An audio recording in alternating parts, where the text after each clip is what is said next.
इन students को और युवाओं को देशद्रोही कह रहे हैं। They are traitors. Bharatiya Janata party ने अब भारत के युवाओं को और स्टूडेंट्स को भेड़िया कहा है, देशद्रोही कहा है, देश का दुश्मन कहा है।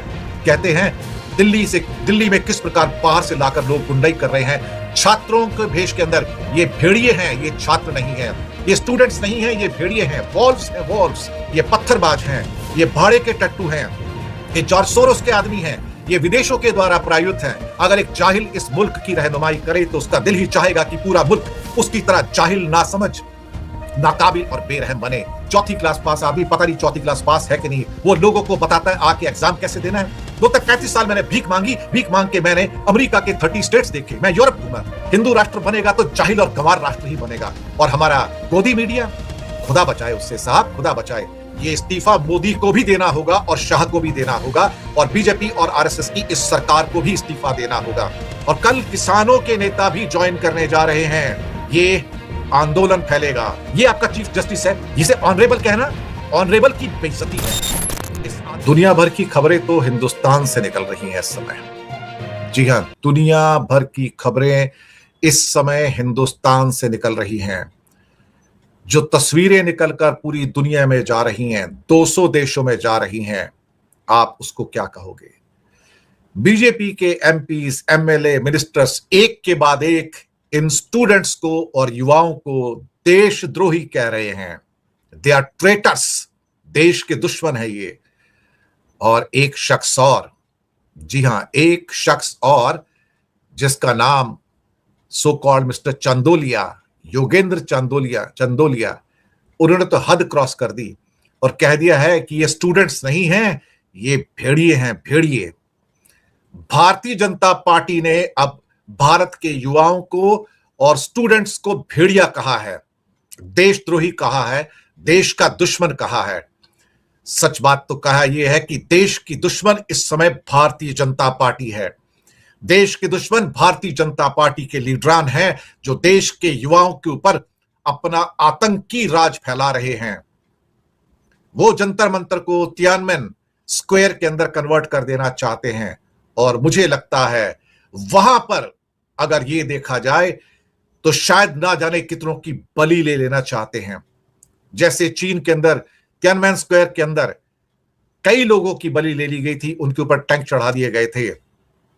शायद भारत के अंदर भी कुछ ऐसी सोच होगी कि एक बार कुचल डालो, तियानमेन स्क्वायर बनने दो, उसके बाद बाकी सबको तो चुप करा दिया, जज शांत हो गए, ब्यूरोक्रेट शांत हो गए, मीडिया शांत हो गया, बाकी सब ने अपनी आत्मा बेच दी।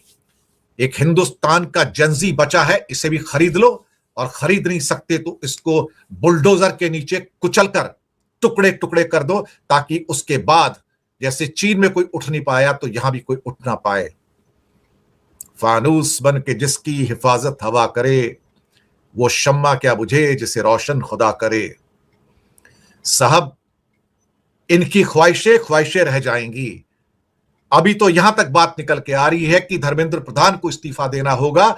2 दिन रुक जाइए, ये इस्तीफा मोदी को भी देना होगा और शाह को भी देना होगा और बीजेपी और आरएसएस की इस सरकार को भी इस्तीफा देना होगा। इन्हें भी देश छोड़कर भागने का मौका नहीं मिलेगा। जी हां, ये भी अपनी जान बचाते घूमेंगे। भारत के युवा जागे हैं तो कहीं ना कहीं इसकी आग तो पहुंचेगी। राहुल गांधी ने प्रधानमंत्री निवास से कुछ दूर धरना क्या दे दिया कि पैर कांपने शुरू हो गए इनके, और भारत के युवा छात्रों को भेड़िया कहने पे आ गए, देशद्रोही कहने पे आ गए। भेड़िया कौन है और देशद्रोही कौन है, इसका फैसला आप करेंगे। और कल किसानों के नेता भी ज्वाइन करने जा रहे हैं जंतर मंतर के ऊपर। किसानों के नेता, ये आंदोलन फैलेगा कल, पूरा का पूरा हर डिस्ट्रिक्ट के अंदर आंदोलन होगा और लाखों करोड़ों छात्र और युवा बाहर होंगे सड़कों पर, अपना हक मांगेंगे। हक मांगना गुनाह नहीं है। मोदी कहते हैं कि फास्ट ट्रैक कोर्ट बनाए हैं और मैं फास्ट ट्रैक कोर्ट जल्दी से जल्दी जो अपराधी होंगे उसको मैं सजा दिलवाऊंगा। सबसे बड़ा अपराधी तो अपनी मिनिस्ट्री के अंदर पाल कर बैठे हैं मोदी, धर्मेंद्र प्रधान। उस अपराधी को बचा रहे हैं और फिर दो चार छुटभइयों को पकड़ के अंदर कर देना चाहते हैं, लेकिन असली अपराधी, असली दोषी तो उनका मिनिस्टर है, उसकी बात नहीं करते। बात इसलिए नहीं करते, धर्मेंद्र प्रधान को निकाल दिया, सैक कर दिया तो मोदी झुक जाएगा, और मोदी झुकता नहीं है। दरअसल जो झुकते नहीं हैं वो टूट जाते हैं एक दिन। आपको पता है कि जंगल में वो पेड़ सबसे पहले कट जाते हैं जो सीधे खड़े होते हैं। आप सोचिए, जो फ्लेक्सिबल पेड़ होते हैं उनको पहले नहीं काटा जाता, उन्हीं को काटा जाता है जो सीधे खड़े होते हैं। और एक ना एक दिन ऐसा होता है, वही पेड़ पहले कटते हैं। मोदी जी सीधे खड़े रहिएगा, कोई बात नहीं, वक्त का पहिया चलेगा, सबको कुचल कर निकल जाएगा, सबको।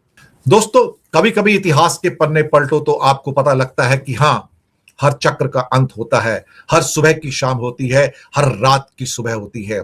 दुनिया में कोई ऐसा नहीं है जिसका शासन हमेशा के लिए चले। भाजपा सांसद योगेंद्र चंदोलिया के एक बयान ने भारी आक्रोश पैदा किया।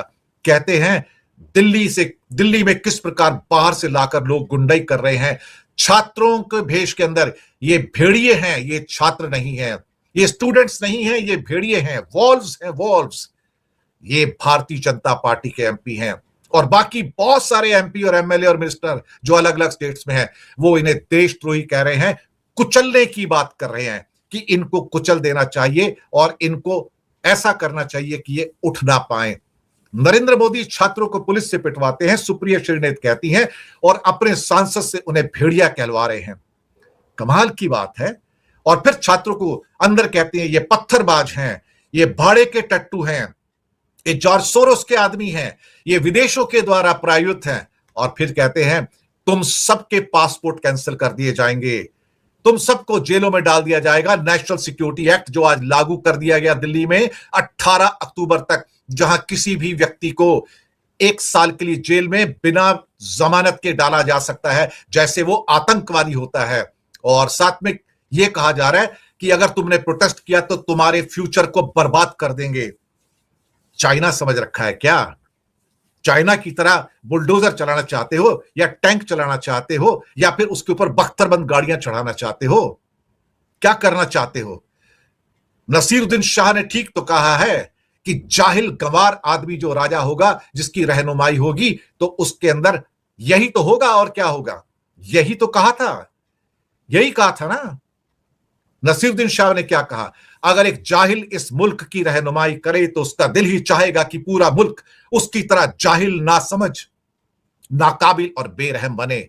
मेरी पूरी हमदर्दी उनके साथ है। ये नसीरुद्दीन शाह ने कहा, और आज भी कहा कि एक 4th क्लास पास आदमी, पता नहीं 4th क्लास पास है कि नहीं, करण थापर के इंटरव्यू में कहा, वो लोगों को बताता है आके एग्जाम कैसे देना है। कहता बेवकूफ हम हैं, छत पे जाके थालियां बजाते हैं, चम्मच बजाते हैं, लाइटें दिखाते हैं, क्योंकि ये आदमी हमसे कहता है कि लाइट बजाओ तो कोरोना भाग जाएगा। And he speaks lies. ये बोलते हैं, नसीरुद्दीन शाह बोलते हैं। 35 साल मैंने भीख मांगी, भीख मांग के मैंने अमेरिका के 30 स्टेट्स देखे, मैं यूरोप घूमा भीख मांग के। आप सोचिए ये कौन हो सकता है? नसीर ने बहुत कड़वी बातें कही हैं इसके बारे में। वो चाहे तो नसीरुद्दीन शाह को जेल में डाल सकता है, लेकिन अंदर से डरा हुआ है, क्योंकि नारे तो यही लग रहे हैं ना, जब जब मोदी डरता है पुलिस के पीछे छुपता है। यही तो नारे हैं, जब जब मोदी डरता है पुलिस के पीछे छिपता है। यही तो हो रहा है। और बीजेपी के बाकी सांसद और एमएलए क्या कह रहे हैं? ये सब देशद्रोही हैं, ट्रेटर्स हैं, ये देश के दुश्मन हैं, इन्हें सबक सिखाने का वक्त आ गया है। ये कहते हैं इन्हें सबक सिखाने का वक्त आ गया है। साहब, कमाल की बात है। राजनाथ सिंह से एक दिन पूछा था कि क्या तुम रिजाइन नहीं करोगे या कोई रिजाइन नहीं करेगा? कहता है ये यूपीए का टाइम नहीं है, हमारे यहां कोई रिजाइन नहीं करता है। कत्ल करोगे तो भी रिजाइन नहीं करेगा इसमें से कोई भाई साहब। नेचुरली हमारे एक सीजेआई भी हैं, यानी कि सूर्यकांत जी, चीफ जस्टिस ऑफ इंडिया, कल कहते हैं मेरे पास वक्त नहीं है, डोंट वेस्ट माय टाइम। मुझे ये सब दिखा के की वीडियो कि छात्रों के ऊपर कितना अत्याचार हो रहा है। ये आपका चीफ जस्टिस है, उस पवित्र सीट पर बैठने के लायक नहीं है ये आदमी। इसे ऑनरेबल कहना ऑनरेबल की बेइज्जती है। इस आदमी को हक नहीं कि ये चीफ जस्टिस की सीट पर बैठ सके। ये आदमी कहता है कि मेरे पास देश के लिए, युवाओं के लिए वक्त नहीं है। उद्धव ठाकरे ने ठीक कहा आज, उन्होंने कहा कि ये चीफ जस्टिस नहीं है, ये धृतराष्ट्र है, इसके पास कुत्ते बिल्लियों और कबूतरों के लिए टाइम है, लेकिन इसके लिए भारत के युवाओं के लिए टाइम नहीं है। मुझे लगता है वक्त बदल रहा है, वक्त करवट ले रहा है, अंदर से इनके पैर कांप रहे हैं। यह भी हो सकता है कि मामला बढ़ गया तो कहीं ऐसा ना हो कि कोई देश छोड़कर भाग जाए इनमें से। भगोड़े ऐसे ही होते हैं साहब। तानाशाह सारे के सारे ये कोशिश करते कि जब टाइम खराब हो जाए तो देश छोड़कर भाग जाओ। राजापक्षे देश छोड़कर भाग गया श्रीलंका से, शेख हसीना देश छोड़कर भाग गई बांग्लादेश से, केपी शर्मा अपने प्रधानमंत्री निवास छोड़कर भाग गया था, नेपाल में मिलिट्री कैंप पे चला गया था, अगर आप भूले नहीं हो तो। और यही अमित शाह कहते थे 50 साल राज करने के लिए आए हैं और यहां कोई जेंजी सर नहीं उठा सकता है। इस जेंजी को मेरा सलाम है, इस जेंजी को मेरा प्रणाम है, इस जेंजी को मेरा सत श्री अकाल है। आज भारत के भविष्य के साथ ये खेल रहे हैं। ये जितने भी जाहिल गंवार नेता हैं, अनपढ़ लोग हैं, दूसरों को आके सिखाते हैं। इन्हें खुद तो पढ़ना लिखना आता नहीं, लेकिन जो बच्चे हमारे पढ़ लिख कर कुछ बनना चाहते हैं, ये उनका फ्यूचर बर्बाद करते हैं, फ्यूचर बर्बाद करते हैं। एक शख्स लिखते हैं हिंदू राष्ट्र बनेगा तो जाहिल और गंवार राष्ट्र ही बनेगा, आतंकित करने वाला राष्ट्र बनेगा, तालिबान जैसा राष्ट्र बनेगा। क्योंकि अगर अफगानिस्तान के अंदर तालिबान है तो यह हिंदू तालिबान एक आतंकवादी राष्ट्र ही बन सकता है। मैं हिंदू राष्ट्र की कल्पना नहीं कर सकता। हिंदू राष्ट्र सिर्फ एक किस्म से हिंदुओं का आतंक ही फैला पाएगा और कुछ नहीं।